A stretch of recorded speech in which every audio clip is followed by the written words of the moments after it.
Faptul că am primit eliberare, faptul că trăiesc o viață plină de pace, de împlinire, și asta în orice condiție, aș vrea ca toți să ajungă la acest lucru. În momentul în care ești iertat, ești eliberat. Și cred că ăsta este cel mai important. După părerea mea, în nașterea din nou sunt două etape. Una este zdrobirea și cealaltă este faptul că noi suntem lut, dar până să ajungem lut este zdrobirea.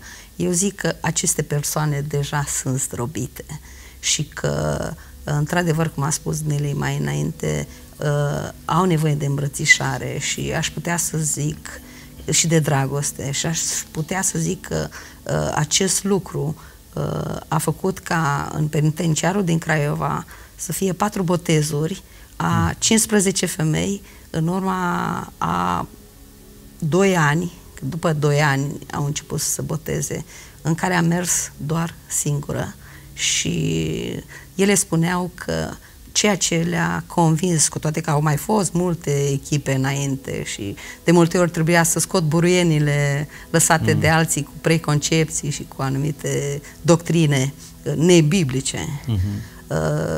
Femeile respective spuneau că pe ea o simțim că e de-a noastră. Deci faptul că am avut temperamentul acela care m-a conștientizat că omul de fapt e slab, adică el trebuie ajutat, nu trebuie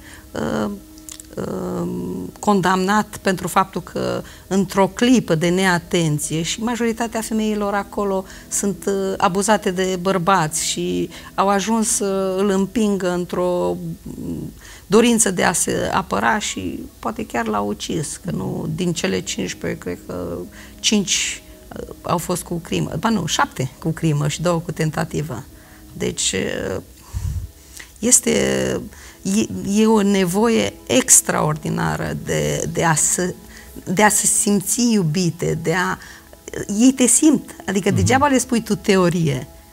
Ei pur și simplu simt că tu le îmbrățișezi cu drag, că tu nu le condamni, că tu nu te uiți la ele că au culoarea diferită față de tine, ci le iubești așa cum sunt. Cum și ție îți place să fii iubit așa cum ești.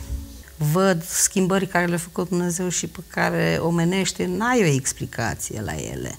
Și atunci asta pentru mine e o încurajare și merg înainte fără nicio problemă, deși sunt situații în care diavolul încearcă, pentru că n-ar fi lucrarea lui Dumnezeu dacă n-ar fi opoziție.